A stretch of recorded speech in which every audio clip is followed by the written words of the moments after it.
दोस्तों नमस्कार। यूपी ही नहीं बल्कि पूरा देश ये इंतजार कर रहा था कि उत्तर प्रदेश में विपक्ष एकजुट हो। और आज और अभी अभी कांग्रेस पार्टी और समाजवादी पार्टी के बीच गठबंधन लगभग तय हो चुका है। 17 सीटों पर कांग्रेस पार्टी चुनाव लड़ेगी और बाकी पर समाजवादी और उनके सहयोगी दल चुनाव लड़ेंगे। राहुल गांधी ने शायद ये बिसात बिछाई थी और उन्होंने ये तय किया था कि जब वो लखनऊ पहुंचेंगे तो लोगों को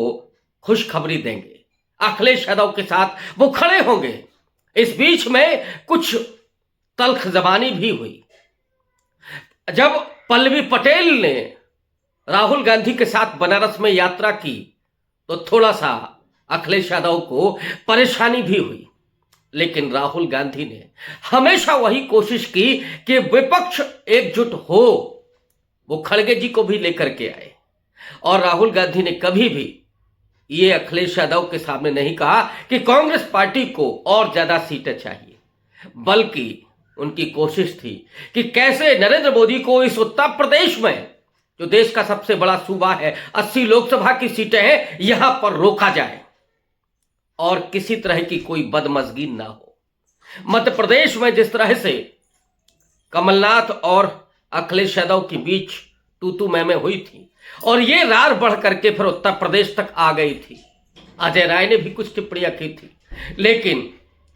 इस बात को समाजवादी पार्टी ने भी समझा और कांग्रेस पार्टी ने भी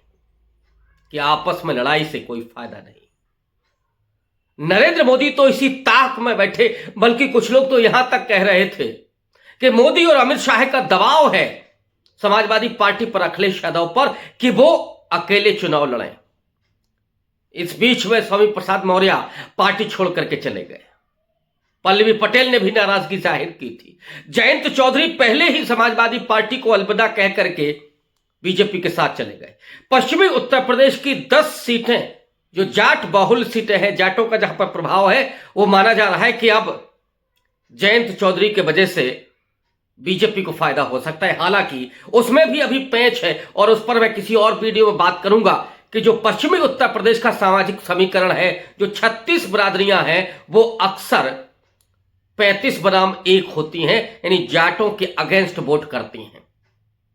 जैसे ही कांग्रेस पार्टी साथ आ गई है तो उसका सबसे बड़ा जो प्रभाव होगा वो होगा कि अब अल्पसंख्यक वोट बंटने वाला नहीं है। उत्तर प्रदेश में 18% तो लिखा हुआ है, इससे ज्यादा है वो। तो 18% अल्पसंख्यक वोट, मुस्लिम वोट, जिसकी बढ़ने की संभावनाएं थी, क्योंकि राहुल गांधी जिस तरह से सड़क पर लड़ रहे हैं, दानिश अली के साथ वो खड़े रहे,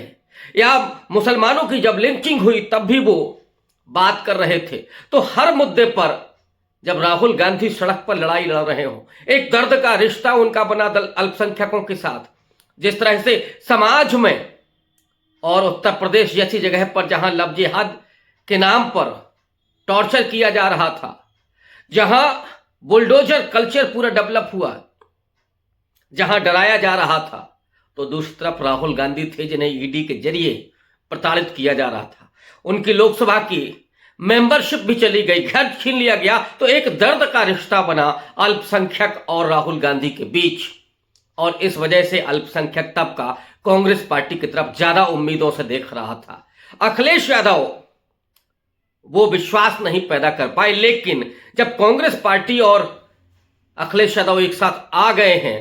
तो जाहिर तौर पर अब मुस्लिम एकमुश्त होकर के विपक्ष के साथ खड़ा होगा। दूसरा, मल्लिकार्जुन खड़गे कांग्रेस पार्टी के राष्ट्रीय अध्यक्ष हैं और उत्तर प्रदेश के अगर आप डेमोग्राफी देखें, 21.5% यहां पर दलित मतदाता है, जिसमें से करीब 11% जाटव है और इसके अलावा 10.5% नॉन जाटव। जाटव मतदाता अभी भी मायावती के इंतजार में है और मैं समझता हूं कि अभी इसमें मायावती का और आना जरूरी है। अगर वो आ जाती हैं तो नरेंद्र मोदी और अमित शाह के छक्के छूट जाएंगे। योगी आदित्यनाथ फिर कोई भी उनका शगुफा काम नहीं करेगा और उत्तर प्रदेश में जो इस सरकार से, सरकार की नीतियों से, सरकार के काम काज से नाखुश लोग हैं, वो सीधे इस गठबंधन के साथ जुड़ेंगे। लेकिन फिल वक्त जब कांग्रेस और सपा एक साथ है तो ऐसे में नॉन जाटो मतदाता जो 10.5% है, उसमें से खास करके पासी और कोरी जो बड़ी तादाद है 4% करीब करीब होगा, वो खड़गे जी की वजह से,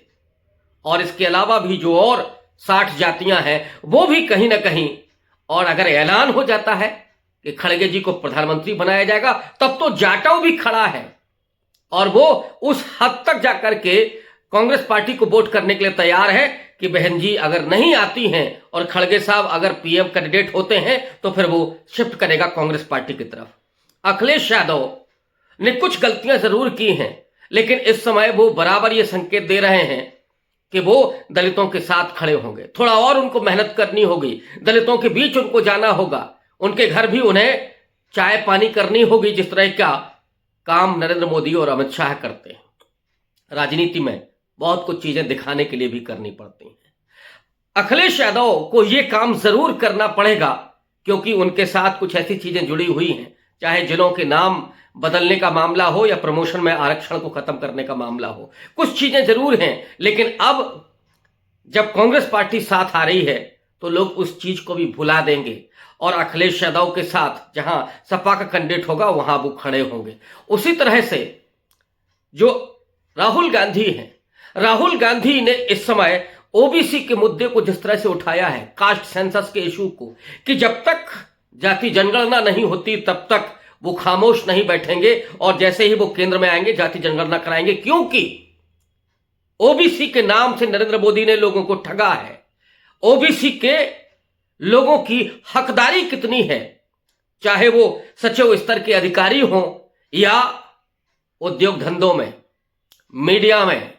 जुडिशरी में, विश्वविद्यालयों में और तमाम मजबूत संस्थाओं में, यानी जो देश को चलाने वाली संस्थाएं हैं, जहां पर पावर है वहां पर ओबीसी की कितनी हिस्सेदारी है, कितनी भागीदारी है, बमुश्किल 2 से 4%, कहीं 6 से 8%। वही हाल दलितों और आदिवासियों का है। भले ही उनको आरक्षण मिला हुआ था, लेकिन इस समय ऐसे लोगों को चुन करके नरेंद्र मोदी ने वहां पर अपॉइंट किया जो खामोश रहते हैं, जो डरे हुए हैं, जिन्हें अपने समाज की चिंता नहीं है, जिनके मुंह पर पट्टी बंधी हुई है, चाहे वो SC ST आयोग हो या समाज कल्याण मंत्रालय हो। कितना पैसा अलॉट होता है समाज कल्याण के लिए, दलितों आदिवासियों के कल्याण के लिए, लेकिन उसका 60% से ज्यादा हिस्सा विज्ञापन पर खर्च हो जाता है, और जो नुमाइंदे बीजेपी के भीतर बैठे हुए हैं वो खामोश रहते हैं, जिनके लिए कभी कांशीराम ने चमचा शब्द का इस्तेमाल किया था। वो चमचे जिन्हें सिर्फ अपने पद चाहिए, पैसा चाहिए, लेकिन वो अपने समाज के लिए कभी नहीं खड़े होते हैं, समाज का नुकसान ही करते हैं, चाहे वो राष्ट्रपति ही क्यों ना बन गए हो, वो तब हो या अब हो। तो ऐसे वो तमाम नुमाइंदे जो केवल कागज भर के पुतले हैं, उनको लोग दरकिनार करके वो ऐसे लोगों को चुनना चाहते हैं जो अपने समाज की हिस्सेदारी, उनकी हक और अधिकारों की बात कर सकें, उनके लिए नियम और नीतियों के लिए पहल कर सकें, चाहे आरक्षण को